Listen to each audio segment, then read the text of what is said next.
Kattakada KSRTC bus സ്റ്റാൻഡിൽ അസാൻമാർഗിക പ്രവർത്തനം. യാത്രക്കാർക്കും കടക്കാർക്കും ബുദ്ധിമുട്ട്. കാട്ടാക്കട KSRTC ബസ് സ്റ്റാൻഡിലും പരിസരത്തും പട്ടക്കുളം വീരനക്കാവ് സ്വദേശിയായ വിജയൻ എന്നയാളുടെ പ്രവർത്തനങ്ങൾ മൂലം യാത്രക്കാർക്കും കച്ചവടക്കാർക്കും രൂക്ഷമായ ബുദ്ധിമുട്ട്.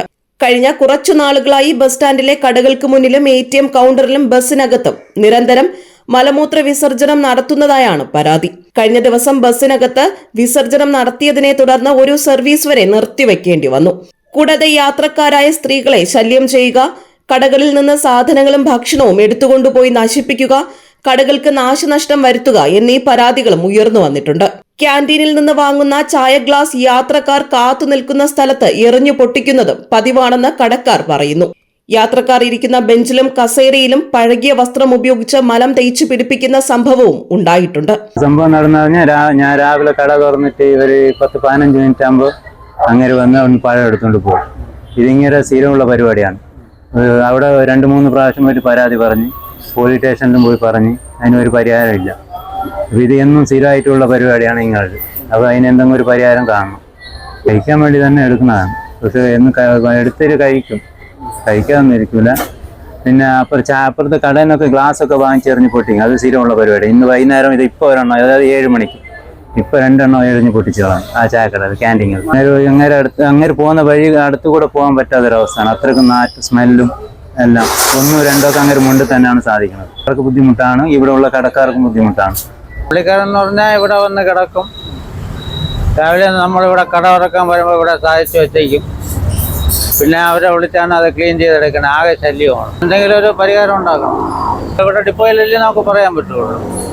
അവർ വന്ന് തന്നെ ക്ലീൻ ചെയ്തിട്ടിട്ട് പോകണം. പരിഹാരം കണ്ടല്ലേ വെക്കും. അല്ലെങ്കിൽ നമുക്ക് രാവിലെ വരുമ്പോൾ കട തുറക്കാൻ പോകില്ല. മാനസിക ബുദ്ധിമുട്ടുകൾ നേരിടുന്ന വ്യക്തി കൂടിയാണ്. വീട്ടുകാർ തിരിഞ്ഞു നോക്കുന്നില്ലെന്ന പരാതിയും നാട്ടുകാർ ഉന്നയിക്കുന്നു. ഇന്നും കടകളിൽ കയറി പഴങ്ങളടക്കമുള്ള സാധനങ്ങൾ എടുത്തുകൊണ്ടുപോയി. ഇയാളുടെ പ്രവർത്തനം മൂലം നാട്ടുകാർക്കും ബസ് സ്റ്റാൻഡിലെ ഷോപ്പുകൾക്കും കടുത്ത മാനസിക ശാരീരിക ബുദ്ധിമുട്ട് നേരിടുന്നുണ്ട്. ആപ്പിൾ എടുത്തോണ്ട് ഒരു ആപ്പിളിന്റെ വില എന്ന് പറഞ്ഞാൽ ഇപ്പോഴത്തെ വിലയ്ക്കനുസരിച്ച് 60 രൂപ വില വരും. 3-4 ആപ്പിള്, ഓറഞ്ച്, മുന്തിരി, കുലകണക്കിന് പടലക്കണക്കിന് കൊലകൾ. ഇത് നമ്മൾ ആരെങ്കിലും എന്തെങ്കിലും ഉപദ്രവിക്കാൻ തുടങ്ങി കഴിഞ്ഞാൽ ഇവിടുത്തെ നാട്ടുകാർ വന്നിട്ട് പറയും, നിങ്ങൾ ആരും ഉപദ്രവിക്കും. ഇന്നലെ ഒരു ഒരുത്തം വന്ന് പറഞ്ഞാൽ ഞാൻ പോലീസുകാരനാണ്, നിന്നെ പിടിച്ച് പാകത്താക്കളയും, ഞാൻ പോലീസുകാരനാണെന്ന് എന്നെ പറഞ്ഞ് എന്നെ വരട്ടി. ഞാൻ പറഞ്ഞു ഇയാൾ ചെയ്യാൻ പറ്റുന്നുള്ള ചെയ്യുന്ന പറഞ്ഞു. എന്നിട്ട് അടുത്ത കടയിലുള്ള ആൾക്കാർ ഇന്നലെ വന്ന് നമ്മൾ എല്ലാവരും കൂടെ ഒരു ഒപ്പ് ശേഖരിച്ച് വെച്ചിട്ടുണ്ട്. പോലീസ് സ്റ്റേഷനിൽ പരാതി കൊടുക്കാൻ വേണ്ടി.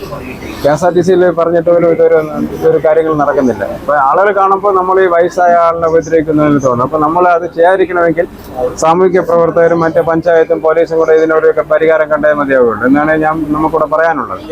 ATM കൗണ്ടറിനകത്ത് കയറിയിട്ടുള്ള മലമൂത്ര വിസർജനം ബസ്സിനകത്ത് ഇങ്ങനെ സ്ഥിരം ബുദ്ധിമുട്ടാണ്. പരാതി KSRTC കൊടുത്തിട്ട് വേറെ നടപടികളൊന്നും ഇതുവരെ ഉണ്ടായിട്ടില്ല. എല്ലാ കടയിലും സ്ഥിരം മോശമാണ്. അതുപോലെ അതൊന്നും മോശമായിരുന്നു. KSRTC അധികൃതരോടും പരാതിപ്പെട്ടിട്ടും ഒരു നടപടിയും ഉണ്ടായില്ല എന്നാണ് കടക്കാർ പറയുന്നത്. എത്രയും പെട്ടെന്ന് ഇതിനൊരു പരിഹാരം കാണണമെന്നാണ് നാട്ടുകാരുടെയും ഷോപ്പുകളുടെയും ആവശ്യം. GTV news, Kattakada.